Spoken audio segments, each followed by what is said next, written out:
O dia já amanheceu por aqui e eu acordei bem cedinho para ficar uns minutos contemplando o Mar da Galileia aqui atrás de mim. É uma alegria muito grande estar aqui mais uma vez, nesse lugar tão importante e significativo, esse lugar que foi palco da maior parte da vida pública de Jesus. E eu fico imaginando como deve ter sido viver tudo isso aqui com ele, nessa região em torno do lago. Fico imaginando o coração de Pedro, de Tiago, de João, de André, como eles sentiam todas essas coisas. Como foi para Jesus encontrar e olhar Mateus de perto e chamar ele ao seu seguimento? O que esse homem sentiu nesse momento? E hoje nós vamos fazer um passeio de barco de mais ou menos 45 minutos no Mar da Galileia e eu vou mostrar em detalhes com as imagens como funciona tudo por aqui.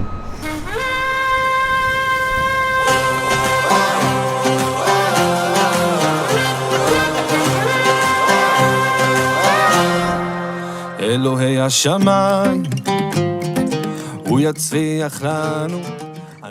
Olá, tudo bom com vocês? Eu sou João Felipe e esse é o nosso 5º vídeo da série em Israel. E antes de começar esse vídeo, eu gostaria de pontuar duas coisas muito importantes para que a gente possa aproveitar ao máximo essa experiência aqui na Galileia. Uma coisa é a nossa fé e outra coisa é o Jesus histórico. Ele viveu aqui, passou por essas cidades, e isso pode ser verificado do ponto de vista histórico. Obviamente que eu vou trazer para vocês uma abordagem à luz da minha fé, porque eu, enquanto católico, trago na minha história e nas minhas percepções as marcas dessa tradição. E essa tradição católica implica não somente os textos bíblicos que nós vamos ler sobre os fatos que aconteceram nessa região, mas também implica também a tradição que a igreja carrega em relação a esses lugares. Então eu não levo em consideração somente aquilo que está escrito na Bíblia, levo em consideração também a tradição e aquilo que nos trouxe a história por meio dessa tradição. Então, o testemunho dos primeiros cristãos, o testemunho dos primeiros peregrinos em Israel, as descobertas e as conquistas de Santa Helena, mãe de Constantino, as cruzadas que aconteceram nas terras de Jerusalém e Israel. Então tudo isso eu levo em consideração para construir a minha linha de pensamento em relação às coisas que a gente está visitando e às coisas que a gente acredita que aconteceram por aqui. E essas duas coisas são muito importantes, Jesus histórico e a tradição que complementa os relatos bíblicos. Porque pode ser que alguma pessoa chegue aqui e veja esse vídeo e me diga, não, mas na Bíblia está escrito assim, você está dizendo assado. Não levo em consideração somente o que está escrito na Bíblia por esses motivos. Senão eu estaria trazendo uma abordagem para vocês à luz do protestantismo e essa não é a minha corrente de crença, não é a minha forma de pertença na igreja. Dito isso, a gente pode começar o nosso passeio aqui na Galileia, pela cidade de Guinosar, e a gente vai fazer, como eu disse para vocês anteriormente, esse passeio de barco de 45 minutos pelas águas do Mar da Galileia. Poucos lugares na Terra Santa nos aproximam tão imediatamente do Novo Testamento como o lago de Genezaré na Galileia. Em outros lugares, depois de 2000 anos de história, a topografia transformou-se radicalmente. Edificaram-se igrejas, santuários e basílicas. Alguns foram destruídos, reconstruídos, ampliados ou restaurados. Muitas aldeias e povoações converteram-se em cidades populosas, enquanto outras desapareceram. Foram abertas ruas, estradas, rodovias. Pelo contrário, o lago, embora os seus arredores não sejam alheios a essas modificações, mantém a paisagem quase inalterada. A sua contemplação, que descansa a vista e sossega o espírito, enche a alma de uma sensação inexplicável. A lembrança de Jesus e o eco de suas palavras, que ainda parecem repercutir nessas paisagens, fazem transcender o tempo presente.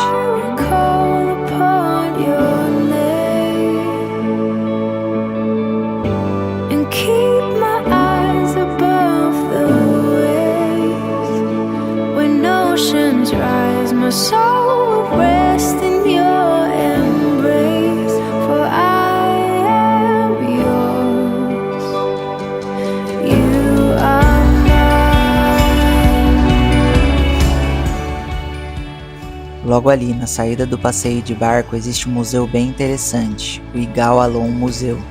Nele, você encontrará um barco de mais ou menos 2000 anos que foi descoberto alguns anos atrás em uma das secas no Mar da Galileia, o famoso barco da época de Jesus. Além disso, o museu apresenta as características das comunidades judaicas da região, Como judeus e cristãos ali viveram lado a lado, em harmonia, além do acervo contar com artefatos importantes, como algumas peças do Segundo Templo. Depois dessa visita no Museu Igal Alon, vamos para a Igreja da Multiplicação dos Pães.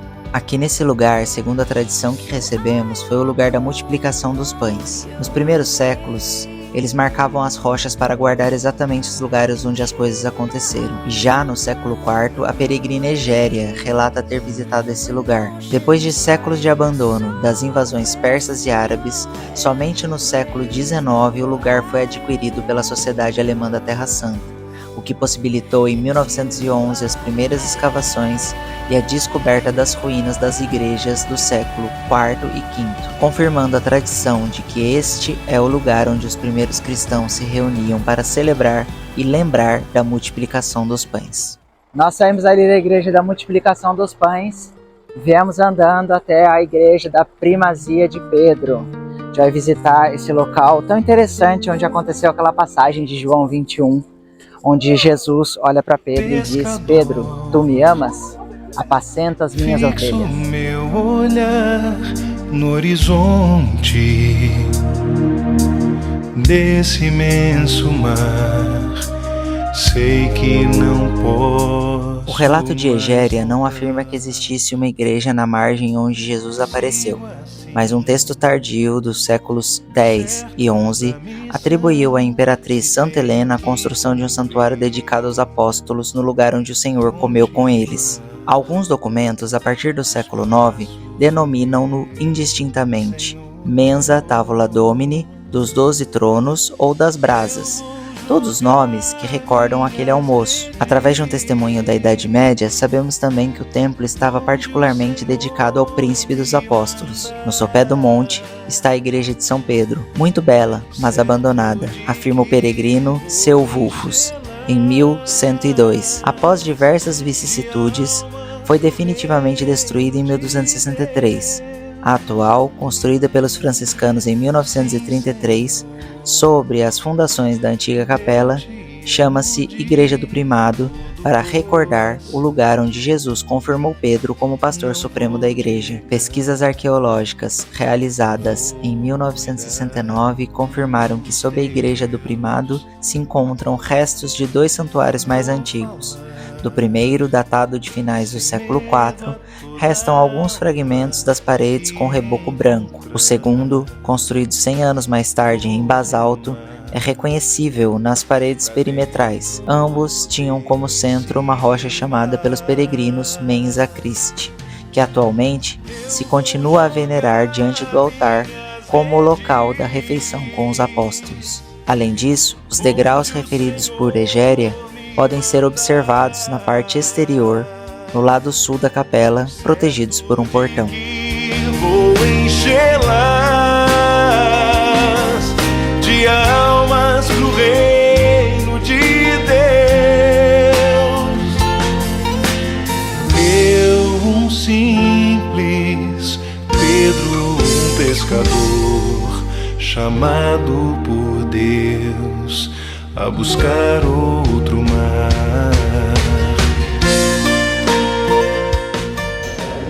Nós saímos ali da Igreja da Primazia de São Pedro e voltamos um pouquinho aqui para Guinosar. Tem um restaurante bem interessante, eu não sei falar o nome dele não, mas é um restaurante de tradição árabe e que serve uma comida bem gostosa. Inclusive aqui eles fazem aquele peixe famoso, peixe São Pedro, que é como a nossa tilápia, mas é bem interessante comer ele aqui na região porque ele nos remete, né, a toda a história de São Pedro que se passou por aqui na região da Galileia.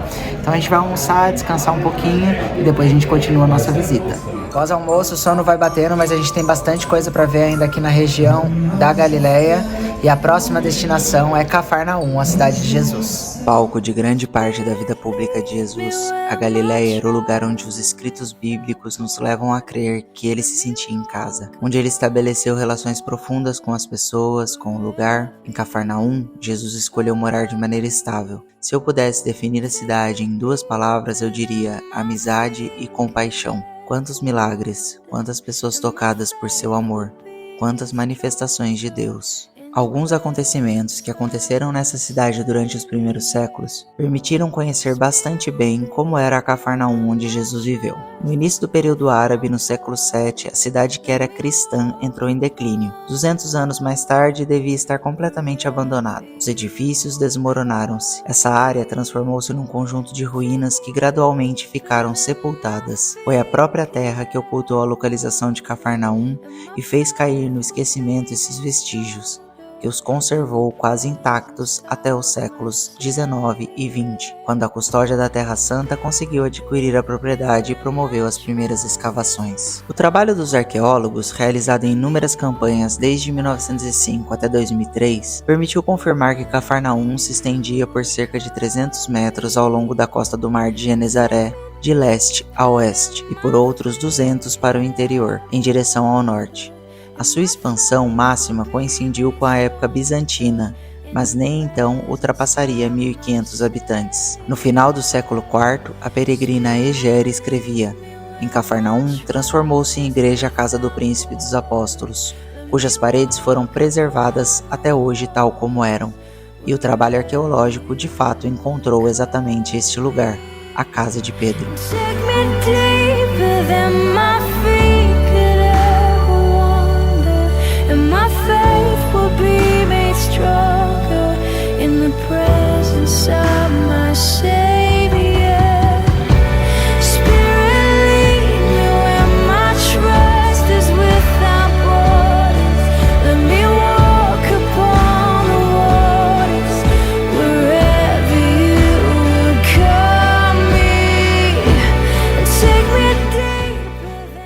A Sinagoga de Cafarnaum é um dos prédios que mais chamou a atenção e o interesse dos arqueólogos que descobriram a cidade, e também das várias expedições da Terra Santa Custódia para estudar o local. No entanto, descobriu-se que essa sinagoga não é a sinagoga original dos tempos de Jesus, é uma sinagoga do século IV, com elementos do século V, portanto do período bizantino. E depois de vários estudos e pesquisas, eles concluíram sim que essa sinagoga está apoiada sobre os restos da sinagoga original dos tempos de Jesus, datada do primeiro século. E o indício mais notável é um grande pavimento de pedra que fica ali do lado da sala de oração, e é um pavimento datado do século I. E então nós podemos concluir que a sinagoga do século IV e V manteve o espaço geográfico da primeira sinagoga dos tempos de Jesus e que sim, por óbvio, Jesus esteve aqui para rezar. Eu espero que vocês tenham gostado do vídeo de hoje. Não se esqueça de se inscrever no canal, deixar o seu like e mandar esse vídeo para os seus amigos que gostam desse conteúdo de viagem também sobre Israel e a Terra Santa. E nós nos vemos na semana que vem no próximo vídeo.